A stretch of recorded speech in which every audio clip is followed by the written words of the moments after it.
Hi అండి, ఎలా ఉన్నారు? బాగున్నారా? Welcome back to journey with PS ఛానల్కి. ఈ వీడియోలో లాస్ట్ వీకెండ్ మా ఈవినింగ్ రొటీన్ ఎలా గడిచిందో, సరదాగా గడిపిన ఆ క్షణాల్ని మీతో అయితే షేర్ చేయాలనుకుంటున్నా. చాలా రోజుల తర్వాత అయితే నేను మా హస్బెండ్ చాలాసేపు టైం స్పెండ్ చేసాం, అది కూడా ఫోన్స్ పక్కన పెట్టేసి.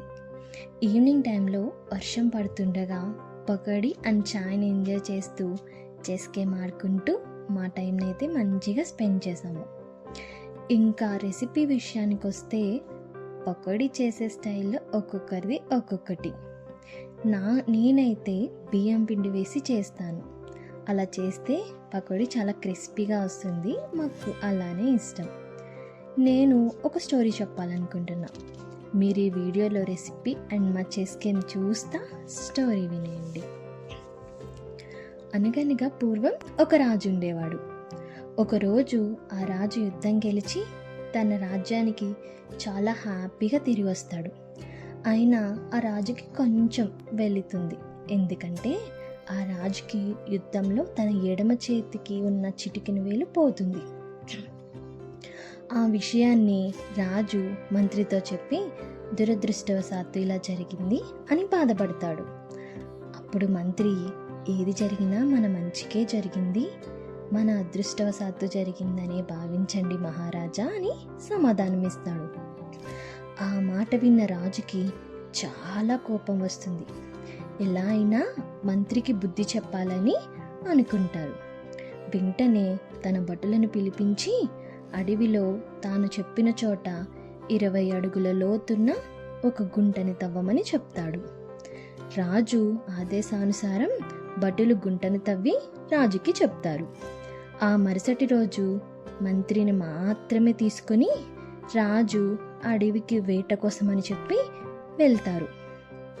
అక్కడ సరిగ్గా తాను తవ్వించిన గుంట వచ్చేసరికి రాజు మంత్రిని ఆ గుంతలో తోసేస్తాడు.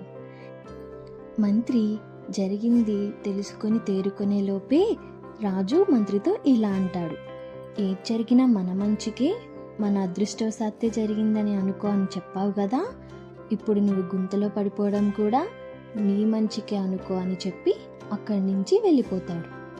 అలా రాజు తన రాజ్యానికి బయలుదేరుతూ మార్గం మధ్యలో ఇలా ఆలోచిస్తూ ఉంటాడు. మంత్రి ఈరోజు ఆ గుంతలో ఉండి చాలా అవస్థపడతాడు. మరుసటి రోజు వెళ్ళి మంత్రిని బయటకు తీసి తాను చెప్పింది తప్పని మంత్రి తెలుసుకునేలా చేయాలి అని అనుకుంటూ ఉంటాడు. ఇలా దీర్ఘంగా ఆలోచిస్తున్న రాజు తనని బందీ చేయడానికి అడవి మనుషులు వచ్చారన్న విషయం కూడా గమనించుకోడు. పైగా తనతో పాటు సైన్యం కూడా లేకపోవడంతో ఒంటరిగా ఉన్న ఆ రాజు చాలా ఈజీగా ఆ అడవి మనుషులకి బందీ అయిపోతాడు. ఆ అడవి మనుషులు రాజుని తాము కొలిచే అమ్మవారికి నరబలి ఇవ్వడం కోసం తమ నాయకుని దగ్గరకు తీసుకొని వెళ్తారు. రాజు బందీ అయిన కారణంగా ఎంత ప్రయత్నించినా తప్పించుకోలేకపోతాడు. తన మనసులో మంత్రికి బుద్ధి చెప్పాలని తన ప్రాణాల మీదకి తెచ్చుకున్నా అని చాలా బాధపడతాడు. అంతే కదండి, మనం ఒకరికి చెడు చేస్తే అది మనకి తిరిగి వస్తుంది, మంచి చేసినా సరే మనకి తిరిగి వస్తుంది. అందుకే మనం ఎవరికి ఏది ఇస్తామో అదే మనకి కూడా వస్తుంది. సరే, ఇంకా స్టోరీలోకి వస్తే, బలికి సిద్ధం చేసిన రాజుని అడవి మనుషుల రాజు పైనుంచి కింద దాకా గమనిస్తూ ఉంటాడు. అలా ఉన్నప్పుడు రాజుకి ఎడమ చేతికున్న ఒక వేలు లేకపోవడం చూసి, ఈ మనిషి బలికి పనికిరాడు, తన శరీరంలో ఒక భాగమైన వేలు లేదు అంటే ఇతను అందునితో సమానం, ఇతనిని వదిలిపెట్టేయండి అని చెప్పి రాజుని వదిలిపెట్టేస్తారు. అప్పుడు రాజుకి తన మంత్రి చెప్పిన మాటలు గుర్తుకొచ్చాయి. ఆ రోజు యుద్ధంలో తన వేలు తెగిపోవడం ఈరోజు రాజుకి మంచే చేసింది, తన ప్రాణాలను నిలబెట్టింది. ఇలా ఆలోచించుకొని రాజు తన తప్పును తాను తెలుసుకొని మంత్రి దగ్గరికి వెళ్తాడు. వెళ్ళి తనని గుంతలో నుంచి బయటకు తీసుకువస్తాడు. రాజు తాను చేసిన పనికి పశ్చాత్తాపడి మంత్రిని క్షమాపణలు కోరుతాడు. అప్పుడు మంత్రి లేదు మహారాజా, నేనే మీకు కృతజ్ఞతలు చెప్పాలి. ఈరోజు మీరు నన్ను గుంతలో పడేయడం నా మంచికే జరిగింది అని అంటాడు. అప్పుడు రాజుకి ఏం అర్థం కాక మంత్రి వైపు చూస్తాడు. అవును, మంత్రి ఎందుకు అలా అని ఉంటాడు? మీకు ఈ పాటికే అర్థమైపోయి ఉంటుంది కదా. ఎందుకు అలా అన్నాడంటే, రాజు వేలు లేని కారణంగా అంధుడి కింద లెక్కేసి బలికి పనికిరాడని చెప్పి రాజుని వదిలిపెట్టేస్తారు. ఒకవేళ రాజు మంత్రిని గుంతలో పడేయకుండా ఉండుంటే అప్పుడు రాజుకి బదులు మంత్రినే బలిచ్చేవాళ్ళు.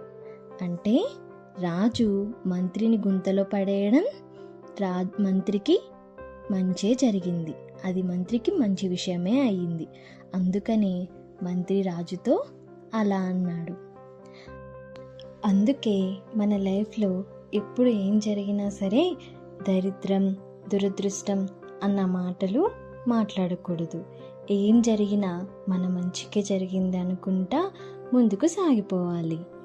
ఏదైనా ఆపర్చునిటీ మనం మిస్ అయినప్పుడు దాని గురించే ఏడవకుండా ఇంకా మంచి ఆపర్చునిటీ ఏదో మన కోసం వెయిట్ చేస్తుందని దానికోసం కష్టపడడం మంచిది. స్టోరీ అయితే అయిపోయింది. మీ అందరికీ కూడా ఈ స్టోరీ నచ్చిందని అనుకుంటున్నాను. మీకు కనుక ఈ స్టోరీ నచ్చితే ప్లీజ్ లైక్, షేర్, సబ్స్క్రైబ్.